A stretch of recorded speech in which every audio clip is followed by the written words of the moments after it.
बहुत बहुत स्वागत है आपका तापसी पत्रिका टीवी पर। पर क्या सोच के आपने इस फिल्म को साइन किया? सिर्फ इस बात को लेके नहीं बनी कि किसने किया था पकड़ो और उसको जेल में डालिए, ये इस पे है कि ये हो ही क्यों रहा है। इस फिल्म में सब्जेक्ट पर ही आपने क्वेश्चन मार्क खड़ा किया है। जजमेंट जो होता है वो तो जज कुर्सी पे बैठ के बताता है कि इसके साथ ये होना चाहिए। जस्टिस जो होता है वो क्वेश्चन है जो समाज आंसर कर सकता है। तो आपको लगता है फिल्म देखने के बाद जनता जस्टिस करेगी?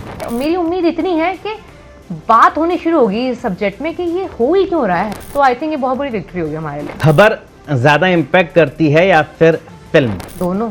फिल्म वो करो जो टेस्ट ऑफ टाइम सक्सेसफुली पार कर सके। क्या आप भी ट्रोल आर्मी से डगमगाती हैं या फिर उनसे लड़ती हैं? सिर्फ वाह ही मिलेगी ऐसा कौन सी किताब में लिखा है। फिल्म पिंक के बाद लोगों की सोच आपके लिए कैसे बदली और कैसे आप महसूस कर रहे हैं? उसके बाद मुझे लोगों ने मेरे करियर की दिशा दिखा दी। क्या आपको लगता है सोशल मीडिया ने महिलाओं को एक नई आवाज दी है या फिर नया जजमेंट? ने आवाज दी भी है और उनका काफी कुछ ले भी लिया है। ये दो धारी तलवार है।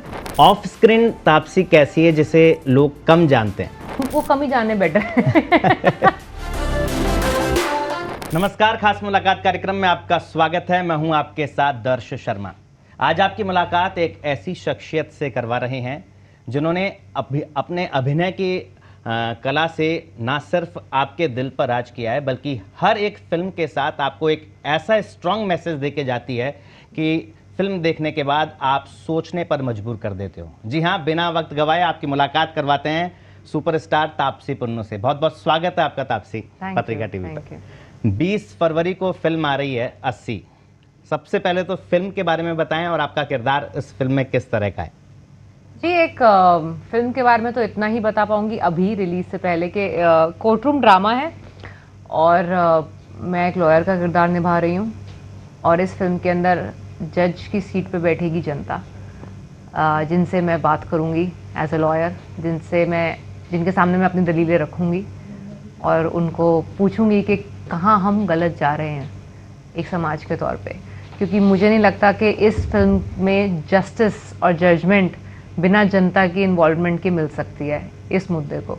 जी। तो उम्मीद करूंगी कि जनता अपना जस्टिस और जजमेंट मुझे सुनाएगी पिक्चर देखने के बाद। जी, फिल्म का ट्रेलर देखा और ट्रेलर को देखने के बाद में लास्ट आते आते तो वाकई में ये लग रहा है कि बिना जनता के जो आपने मुद्दा उठाया है और जिस तरह से लोगों के उस पर कमेंट भी आ रहे हैं, तो लग रहा है फिल्म तो रिलीज से पहले ही सुपर हिट है। कैसा लग रहा है?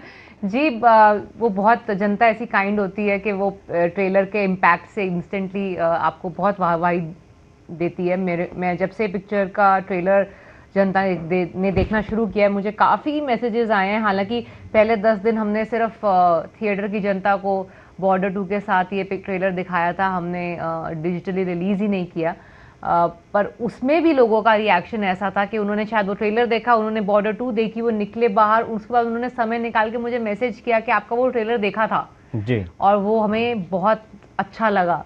तो आई थिंक वो बहुत जेन्युइन फीडबैक की तरह फील होता है। मेरी उम्मीदें इससे बढ़ जाती हैं। आई होप अब वो मेरी उम्मीदें, ये जो रिजल्ट है हम सब की उम्मीदों पे खरा उतरे। जी, फिल्म में निश्चित तौर पर आप एक मैसेज दे रहे हैं और रेप पीड़िता के दर्द को उसके जस्टिस के लिए आप आवाज़ उठा रहे हैं। क्या सोच के आपने इस फिल्म को साइन किया, क्योंकि आप खुद एक लड़की हैं, तो क्या आपने उसके पीछे का आपका वो था? जी, ये पिक्चर हमने ना वो किसने किया था वाले तरीके से डील नहीं करी है। जैसे मैंने आपको बताया, इसमें ऑडियंस जो है वो जज की सीट पे बैठी है, तो इस पिक्चर का मुद्दा ये नहीं है कि किसने किया, कैसे किया, पता कीजिए, ढूंढिए। ये इस पिक्चर का मुझे लगता है कि इससे बहुत बड़ा मतलब हम जो चाहते हैं इससे बहुत ज़्यादा करना चाहते हैं। जैसे कि हम ये पूछना चाहते हैं हमारे समाज को कि हम क्या गलत कर रहे हैं कि ऐसा हो रहा है, क्योंकि सिर्फ एक केस का जजमेंट देने से तो ये ठीक नहीं हो जाएगा। तो ये जो इसकी जो जड़ है वो कहीं हमारे आसपास ही है, क्योंकि कैसे लोग, ऐसी कौन सी मानसिक प्रवृत्ति के लोग हैं जो ये चीज़ को ठीक मानते हैं या ये चीज़ को कर देते हैं, उनके लिए ये चलता है, या वो आसपास अपने होने देते हैं ऐसा सब कुछ। जिनको पता होता है उनके आसपास ऐसा हुआ है वो चुप रहते हैं। मतलब ये बेसिकली समाज से बात करती है, इसलिए ये काफ़ी बड़ी फिल्म है। सिर्फ इस बात को लेके नहीं बनी कि किसने किया था पकड़ो और उसको जेल में डालिए, ये उस मुद्दे पे नहीं है जी। ये इस पे है कि ये हो ही क्यों रहा है। एक बारी जरा आसपास देख के आपस में एक दूसरे से पूछ के पता करते हैं और एक समाज की तरह इसको थोड़ा मिलके एक बारी ठीक करने की कोशिश तो करो जी। अपने अपने गिरेबान में झांक के। मैं ये नहीं कह रही कि आप जो हैं लोगों को बोल रहे हैं कि मतलब बढ़ावा दे रहे हैं इस केस को, ऐसा नहीं होता है, बट अनचाहे तरीके से हमें समझ में नहीं आता हम ऐसा कुछ कर रहे हैं कि जो हम ठीक नहीं कर पा रहे हैं इसको एज समाज। जी। तो हमारे को वो ढूंढना पड़ेगा एक दूसरे से बातचीत करके कि क्या करें इसका। तो ये कहा जा सकता है क्योंकि इस सब्जेक्ट पर पहले भी बहुत सारी फिल्में बनी हुई है और उन फिल्मों में जस्टिस की बात होती है और आपने बताया कि इस फिल्म में सब्जेक्ट पर ही आपने क्वेश्चन मार्क खड़ा किया है। तो ये डिफरेंस और फिल्मों से इस फिल्म का? जी हाँ, बहुत डिफरेंस। दो चीजें होती हैं, एक होता है जस्टिस होता है, एक होता है जजमेंट। जी। जजमेंट जो होता है वो तो जज कुर्सी पे बैठ के बताता है कि इसके साथ ये होना चाहिए, ये जो है वो क्रिमिनल है, इनको जेल में डालिए, जो मर्जी इनके साथ जजमेंट। जस्टिस जो होता है वो क्वेश्चन है जो समाज आंसर कर सकता है। क्या आप जस्टिस कर रहे हैं पीड़िता के साथ? उसके साथ जो अब जजमेंट सुना दी गई है, जो सुनाई है, वो क्या जस्टिस आपके हिसाब से है? अब ठीक हो गया सब इसकी लाइफ में? अब ये नॉर्मल हो जाएगा सब और ये आगे जाके नहीं होगा इसके साथ या किसी और के साथ? क्या वो जो वो होती है जस्टिस जो जनता दे सकती है, वो कोर्ट में बैठा हुआ एक जज नहीं दे सकता जी। तो ये उस बारे में। तो आपको लगता है फिल्म देखने के बाद जनता जस्टिस करेगी? जी देखिए, अगर एक फिल्म पे सारी जिम्मेदारी डाल दें वो बहुत गलत होगी। हमारा तो काम है एक कॉन्वर्सेशन स्टार्ट करना। ये 2016 में जब पिंक आई थी, मुझे याद है उस समय भी लोगों ने, उस टाइम हमने कंसेंट का मुद्दा उठाया था कि नो मीन्स नो होता है, कि नहीं होता है, हाँ की हाँ में ना होती है, ना में ना होती है, वो सब चीज़ें हमने उठाई थी। तो ऐसा नहीं है, ऐसा तो नहीं है, वो पिक्चर इतनी चली, इतनी बात हुई उस बारे में, ऐसा तो नहीं है मॉलेस्टेशन केसेस बंद हो गए। तो ये बहुत बड़ी जिम्मेदारी आप पिक्चर के ऊपर नहीं दे सकते। मेरी उम्मीद इतनी है कि बात होनी शुरू होगी इस सब्जेक्ट में कि ये हो ही क्यों रहा है, एक बार इसको डिस्कस करते, शायद एक बार थोड़ी बहुत कॉन्वर्सेशन भी शुरू हो गई ना घरों में, तो आई थिंक ये बहुत बड़ी विक्ट्री होगी हमारे लिए। तो आपको क्या लगता है, एक खबर ज्यादा इम्पैक्ट करती है या फिर फिल्म? दोनों। आई थिंक काफी फिल्में हम खबरों से बनाते हैं जी। ये फिल्म तो एटलीस्ट हमने काफी खबरों से इंस्टेंसेस पिक करके उनको जोड़ के एक फिल्म बनाई है। जी।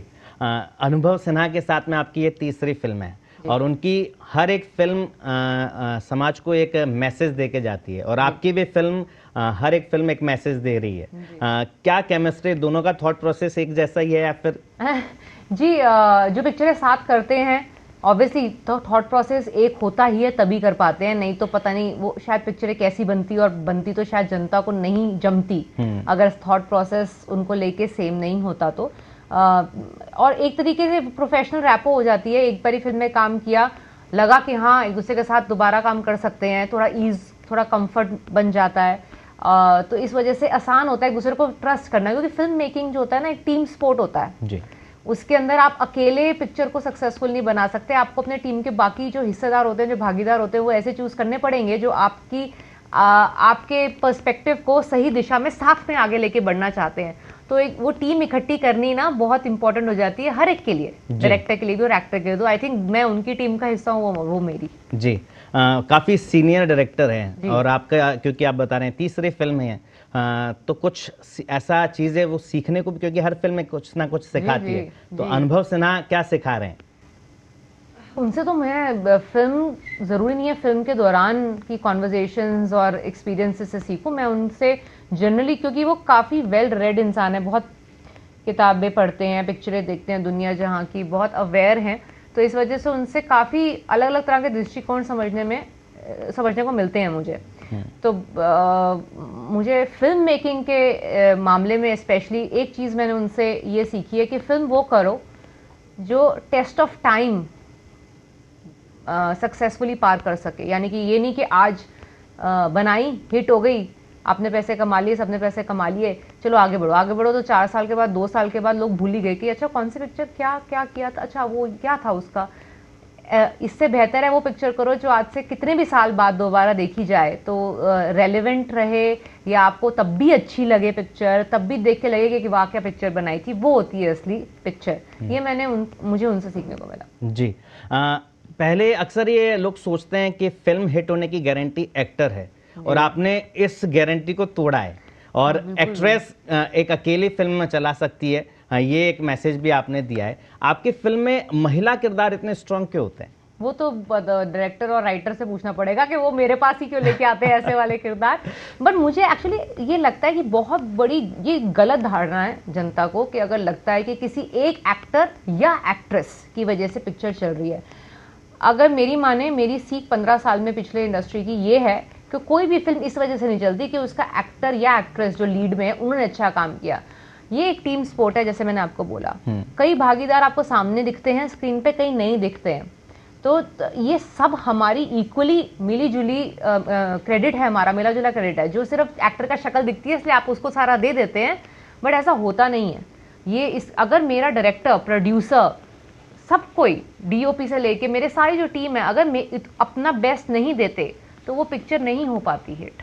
तो ये बहुत अनफेयर क्रेडिट सारा सिर्फ एक्टर्स को मिल जाता है, ऐसा होता नहीं है। तो क्या कभी किसी फिल्म को इस वजह से मना किया कि वो आपके वैल्यूज से मैच नहीं कर रही? हाँ जी। कौन से वो ये बताने तो मतलब गलत हो जाएगा ना उस फिल्म के लिए, क्योंकि काफी फिल्में ऐसी चलती भी हैं। बस जरूरी नहीं है। देखिए, मुझे लगता है कि एक अग्री टू डिसअग्री होता है ना, जो हम करना धीरे धीरे भूल रहे हैं। तो ऐसी काफी फिल्में हैं जो हमारे आसपास बनती हैं जो मैं कभी नहीं करती या मैं नहीं देख पाऊंगी, बट इसका मतलब ऐसा थोड़ी ना कि ये बनना बंद हो जाए। क्यों? फिर हमारी जो फ्रीडम ऑफ क्रिएटिविटी है वो क्यों, वो कहाँ की किस काम की रही? जनता को डिसाइड करने दो ना, उनको देखनी है कि नहीं देखनी। तो मुझे वो काफ़ी एक्टर्स हैं, हम सारे लोग काफ़ी पिक्चरें मना करते हैं, काफ़ी पिक्चरें हाँ करते हैं। वो हमारा क्रिएटिव फ्रीडम है, वो सबके पास होना चाहिए। आजकल किसी भी सब्जेक्ट पर आप मैसेज दे रहे होते हैं तो सोशल मीडिया पर ट्रोल आर्मी जो है वो एक्टिव हो जाती है जी। क्या आप भी ट्रोल आर्मी से डगमगाती हैं या फिर उनसे लड़ती हैं? या मुझे बताओ, किसको कौन ट्रोल नहीं होता है? जी, मुझे तो ऐसा कोई इंसान मैंने आज तक नहीं देखा जो ट्रोल नहीं होता है, एटलीस्ट हमारी इंडस्ट्री का जी।